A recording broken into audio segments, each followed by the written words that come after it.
How would you feel if you dedicated endless amount of time to something and didn't receive the credit that you truly believe you deserve?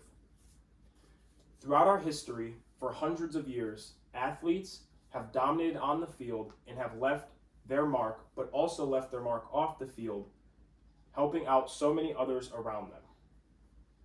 I myself am a massive sports fan. While I was not around in the past to experience greats like Jim Brown, Muhammad Ali, and Jackie Robinson, I have heard of the legacy that they left, impacting so many of those off the field, but also dominating their competition when they were on the field. Today, I will discuss the growth, achievements, and legacy of one of the greatest athletes of all time. James Francis Thorpe was an American track, football, and baseball star who many of you have never heard of.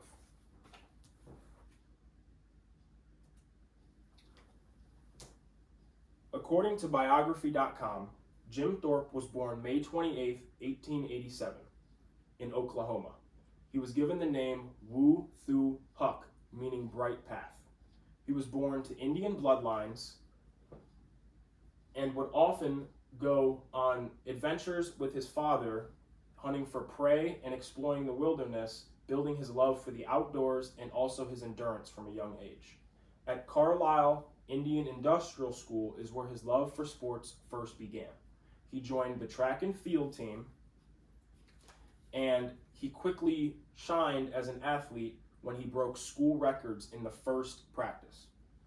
Football is where his athletic ability truly showed when he played every position on the field. At the end of his time at Carlisle Indian Industrial School, he began his journey to become a professional baseball player when he left school to go join the minor league baseball league. In 1912, he joined the Olympics. He won 4 or 5 events, giving him the gold medal for the pentathlon. He also managed to win the gold medal in the decathlon. His domination of all of his opponents in all these events led to him being named one of the most athletic people in the world and one of the greatest athletes in the world. These medals were later taken away after reports came out that he was paid prior for his involvement in minor league baseball. After returning from the Olympics in 1913, he joined the Canton Bulldogs, the professional football league at the time, leading them to 3 Ohio League championships. While doing all of this, he played 6 seasons of professional baseball and also dominated in that. When the NFL was founded in 1920, he became the first president of the league. After his successful sports career, he made it a goal to help his people.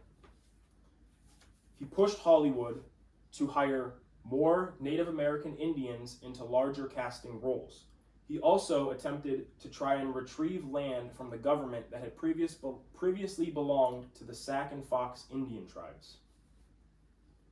After making 50-plus films, he continued to give Native American Indians casting roles that they would not have had otherwise. This was his thought of giving back to people that wouldn't have had those opportunities, but with his position in that power, he thought it was important to do that for them.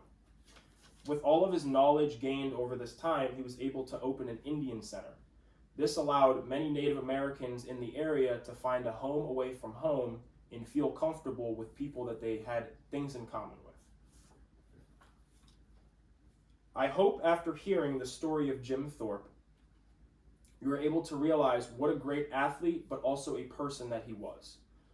While many of his legacy is still being pushed on to this day, in many forms, he was named to the National Football Hall of Fame, and he also has many awards named after him, the most popular being the Jim Thorpe Award, which is annually given out to the most impressive defensive back in college football.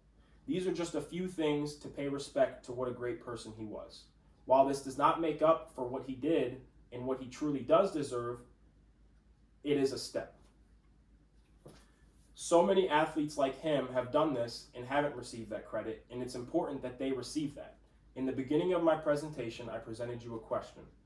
I'm assuming, similar to me, you thought to yourself how betrayed you would truly feel. It's not fair that you dedicate so much time to something and don't receive that, whether it's a reward or a medal in Jim Thorpe's case. It's unfair that he had to go through that because of things he faced. In the end, I think it's important that we look back on history and acknowledge the people that made sacrifices to help better them and also themselves. And it should continue to be pushed in the future. Thank you for your time.